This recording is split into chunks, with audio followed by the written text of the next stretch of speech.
Hey guys, welcome to Eduardo Lardo Plays here with a mid-year recap review of the games that I've played in the first half of 2025. There were a total of 11 mostly single-player games that I managed to play and finish in the first half of the year. Now, as you may know from my other videos, I mainly game on the Xbox Series X and Nintendo Switch. Now, funny enough, and this has not happened in a very long time, I mostly gamed on the Xbox for the first half of this year.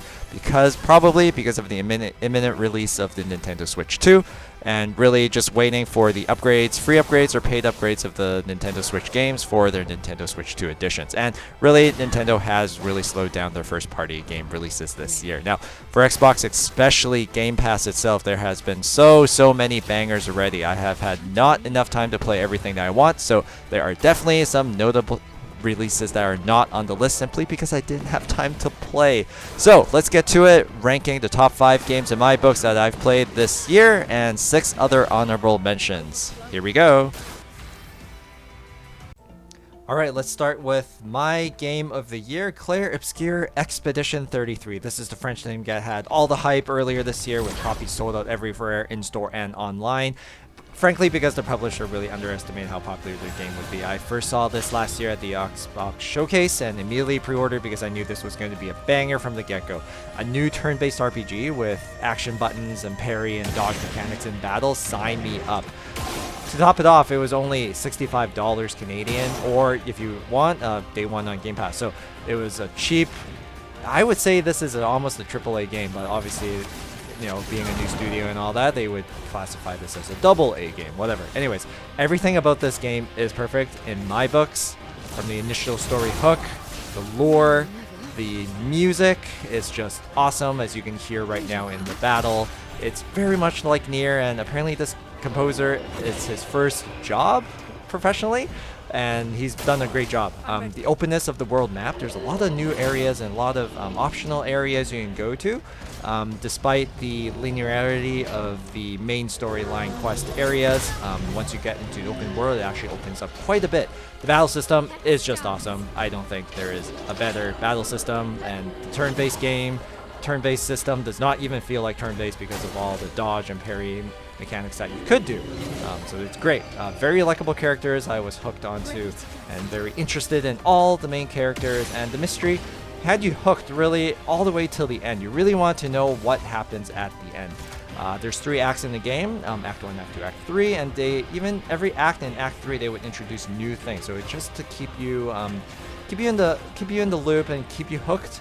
And not really bored. I know some turn-based games can get really bored and they should kind of show you everything, let's say in Act 1, and you're just the same in Act 3. Now, again, the only thing I would maybe complain about is the linear areas, but it's really not that bad. So the game is also a perfect length, perfect price, really, and never really overstays its welcome. So, ladies and gentlemen, Clair Obscur Expedition 33 is my #1 spot. Alright, so second place for me this year is Indiana Jones and the Great Circle. So I know this came out last year, but I didn't really have time to play it until this year. So this is this is a first-person view Indiana game where you really feel like Indiana Jones. But there are certain times, like just now, like a ledge or where you're using your whip, that you do zoom out to third person. So why do you feel like Indiana Jones? Well, you can't just get through the game gun blazing, everyone. There are military, Nazis and Italian fascists. This is technically during World War II. So you can't just, gun blaze around with your pistol. So you really have to be careful and act like someone who is actually an archaeologist, who's just on a very crazy adventure, really. So what does that mean? There's quite a bit of stealth. You're kind of hiding places. You're trying to walk around really stealthily and maybe take out some people, but not take out all people.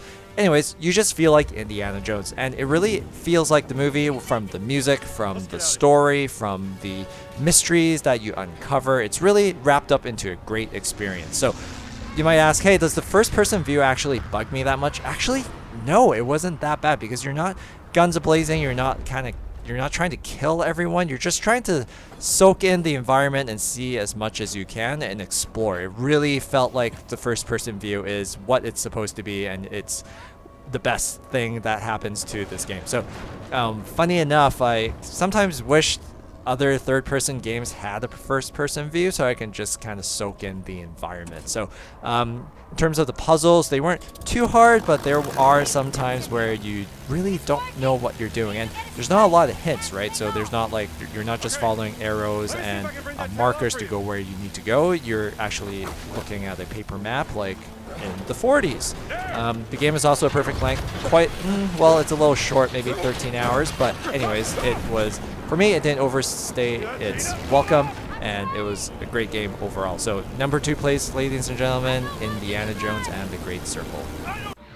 Alright, in third place is Donkey Kong Country Returns HD for the Nintendo Switch. So why Donkey Kong? Well, this is a Donkey Kong Country game that I've never played on the Wii or the 3DS re-release, and so I played this with the Nintendo Switch. So personally, I have a soft spot for Donkey Kong Country because that was one of the few games I had for the Super Nintendo that I've grew up with. So, you know, platformer games, Donkey Kong especially, not so much Mario really, but even though I played Super Mario World, Donkey Kong really hits it home for me. And man, this was surprisingly a very hard game. Not so much as in the main quests, but the K levels and the Secret World 9, those were, whoa, man, one of the hardest platformer levels I've ever played. So like this one is a K level, K level 2, it's a temple, and man, everything just needed to be perfect timing, and you just kind of go and go and go. You can't really stop because things are falling around. So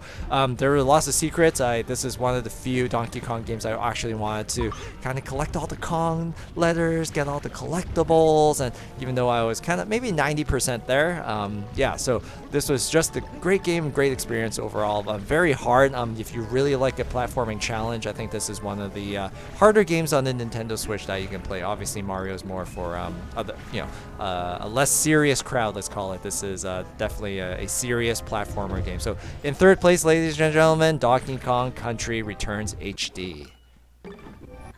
Alright, coming in at number 4 is Split Fiction, published by EA Games, developed by Hazelight, the studio behind the co-op hit games A Way Out and It Takes Two. So I played Split Fiction on local co-op with my wife, and Hazelight again didn't disappoint in creating a fun local co-op experience. Now, you can also play online with a friend without them buying the game as well, with a buddy pass or a friend pass they would call it. So in my opinion, this game is even better than the previous 2 games because of the variety of genres of gameplay styles that is available.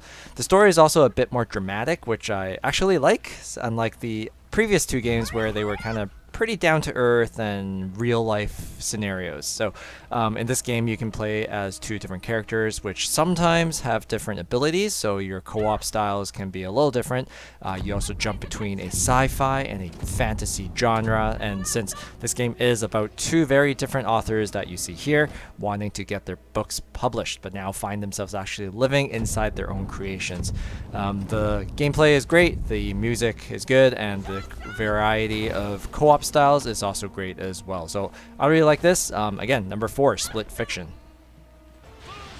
Alright, coming in at number 5 is Like a Dragon Pirate Yakuza in Hawaii. So just from the name itself, you already see the silliness of this game, but honestly, if you like RGG games, which is published by Sega, you'll fit right in at home. Personally, I think this is a pretty good game. I've played all the newer Like a Dragon games. I haven't really played the old Yakuza game yet, so my opinion may differ a little bit from you. So now sometimes I did find Sega games to be quote-unquote samey, but this is more of the same but different in my opinion because, well, Goro Majima is a pirate. So you get all the classic over-the-top combat with this game, the millions of distracting side quests that you can do while deviating from the main storyline, but most different of all, you get the pirate ship, and you can actually do pirate ship battles and island raids and coliseums with a pirate ship. So this is great. Now, personally, I'm not really blinded by nostalgia because I haven't played the old Yakuza game, so I don't really love Goro Majima yet, but personally, I like this game because it's kind of a continuation of Ichiban's story from Like a Dragon Infinite Wealth, so it kind of goes into a few months afterwards, after the Like a Dragon Infinite Wealth. Now, some people might think this game looks stupid because, well, Yakuzas and pirates, what the heck, but it's actually pretty fun. They mix pretty well together, and I don't think I've ever played a better pirate game. Maybe I haven't played a lot, but Sid Meier's Pirates was pretty good back in the day, and this kind of feels the same. Like I want to do more with the pirate stuff. This is actually also a perfect length RGG Yakuza game with a return to the brawler combat. Like I think a lot of people have complained about like a dragon turning into turn-based and it kind of dragging out the main storyline a little bit. But this is exactly kind of like a Dragon Gaiden, the man who erased his name, back to brawler combat with the new dragon engine. Now, if you haven't tried the Like a Dragon game yet, I think you should start with another one first, because personally, I believe Yakuza games are good because of the story and the gameplay. So this one is kind of missing a little bit of that seriousness in the story, so it might not grab you into becoming a fan of the Yakuza series. So anyways, number 5, Like a Dragon, Pirate Yakuza in Hawaii.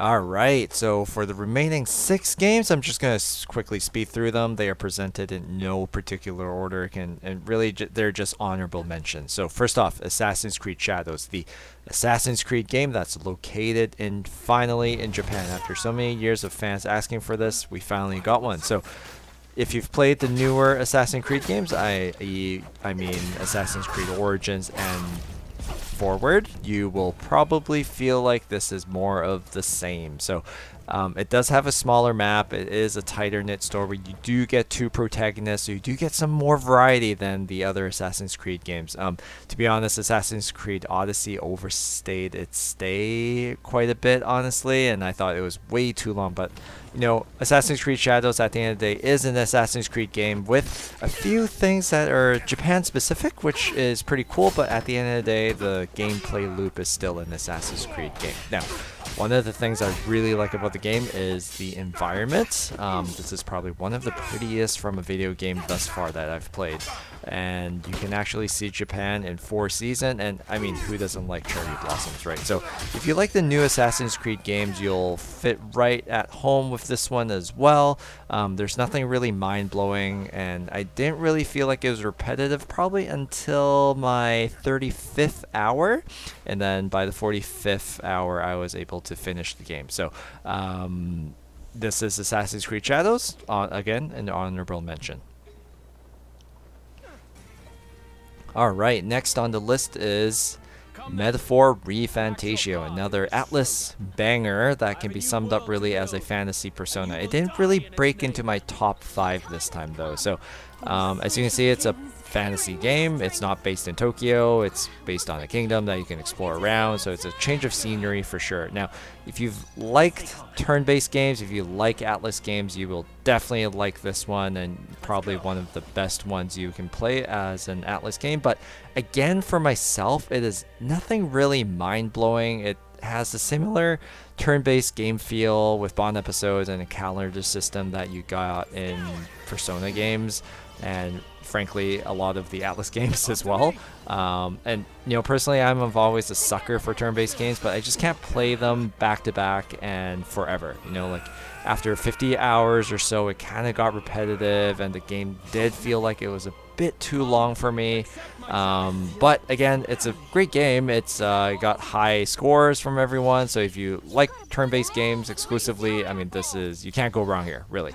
And one thing I think they did very well compared to Persona 5 was that the optional dungeons actually have some variety to it, instead of just being, you know, mementos, right? It's the same look and feel every time you want to grind in an optional dungeon. So here's a little taste of the menu. It's really cool looking, and also the little taste of the press turn. Again, it's the press turn system that is very evident, and you see that in many of the Atlas games like Shin Megami Tensei or even Persona 5. So again, Metaphor Refantazio. Okay, alright, next on my list is Diablo 4. This did come out like 2-3 years ago, and this is actually my first time playing Diablo 4, and it's actually my first Diablo game ever, so please don't kill me for being blasphemous, because I have heard Diablo 2 and 3 were better, but man, Diablo 4's graphics and even the story just looked really, I mean, it looks really great, and the story was actually pretty good. Now, I can't compare it to 2 and 3, but this did have me hooked. And yes, it's an open kind of world exploration game, but it really didn't really feel like open world. You know, you go into dungeons and it feels like a dungeon, right? So Diablo 4, I played co-op with my wife, as you can see, local co-op, so we were playing on the same screen. It's not split screen, and this was actually great fun to play something together on the same TV. You know, not a lot of games have a local co-op anymore. Now, personally, it didn't really hook me into the game as much as some other games on the list today have, but maybe it just felt like I was repetitively pressing buttons, and mobbing felt the same after a while, and you know, everything just dies. Really, it's really hard for you as a protagonist to die. Now, I know there are difficulty settings. I just used normal, but you know, it did feel a little repetitive. Now, the game looks great, plays great, and the story was good, as I said, and it was a great length. I didn't end up grinding after the story, though. My wife did, but you know, I didn't end up grinding for those legendary loots or the Paragon levels, which I hear is where the most fun is. I also didn't play the expansion, just played the base Diablo 4 story. But I had to put it down because there were other games I wanted to play, and my wife wanted to play it a lot more than what I wanted to play, and Alright, this next game, it's a blast from the past. It's Call of Duty Black Ops 1 and 2. I actually played both of them this year. This was actually my first time playing Black Ops 1 and 2, so I gotta say, I understand why these were considered classics, considering the modern COD games from the last decade that we've had. Now, personally, I just play the campaign modes usually, all the time. I don't usually play multiplayer. I'm kind of too old for that, but Black Ops 1 was definitely, the campaign was definitely better than the Black Ops 2 campaign there. And right now, I think after beating the Black Ops 1 campaign, it's definitely now probably one of the top 3 COD campaigns I've ever played in my books there. So, and special bonus for that Kowloon Walled City level right now that you see in Black Ops 1. Alright, next up we have Forza Motorsport. So Forza Motorsport, the new one for the Xbox Series and PC there, came out 2 years ago, 2023, but this year and just recently, last month in May, was their 20th anniversary update. So the 20th anniversary update gave us the classic Fujimi Kaido course that you see right now. So you can, this is really the classic drift stage of Forza Motorsport 1 to 4, which unfortunately for some reason got taken out after Forza Motorsport 5 until right now. So as part of the 25th anniversary event, they also have a permanent career series where it takes you from the spirit of Motorsport 1, they call it, to all the way to 7. So using the classic tracks that were famous in those games and using the cover car from the game cover as your race car only. So, I mean, Forza Motorsport is Forza Motorsport, and this iteration of Forza Motorsport just keeps getting better and better with so many new updates and fixes that people have and fans have complained about since release. So I know during the first few months and maybe even the first year since release, it had a lot of flack to it, but a lot of the disadvantages and the things that were griping fans kind of got taken out already. So I think if you haven't played Forza Motorsport in a while, I think it's worth playing again, if not just for Fujimi Kaido to really make you feel like you're living Initial D again and delivering tofu to the next mountain, really. So Fujimi Kaido, Forza Motorsport. Alright, last but not least, this is an other RGG game. It's Lost Judgment. So this is kind of a spin-off from the Yakuza games. You get the same scenery and kind of the same timeline universe as the Yakuza games, but the characters are actually totally different, and you don't have to play the Yakuza games to play a Judgment and Lost Judgment game. So I played both this year, and this is what you see as Lost Judgment. So this is a detective lawyer kind of focused story, but it really feels like I'm watching a movie than whatnot. Fighting was probably only 20% of the gameplay, with maybe the other 40% the other detective gameplay styles, similar to specific really to the Judgment series, it's not to the Yakuza series, and then probably the rest of the 40% were cutscenes really. So this is a sequel to the game Judgement, but in my opinion, it kind of falls a tad short in terms of story. And it did have a lighter, but still a very serious tone to the overarching case you're trying to solve here. Personally, the one really good thing about this is the wall jumps that you just saw and the new snake fighting style. This is probably one of the best improvements and best styles of any RPG game that I have played recently. So yeah, so this is it, Lost Judgment. Alright folks, this is it. That's it for the mid-year recap review of the games that I played in the first half of the 2025. Do you agree with my top 5 list? What are some of your favorite games? What are games that I've missed and maybe you want me to try playing and recommend me playing? So like, subscribe, and comment below, and thanks for watching Eduardo Lardo Plays.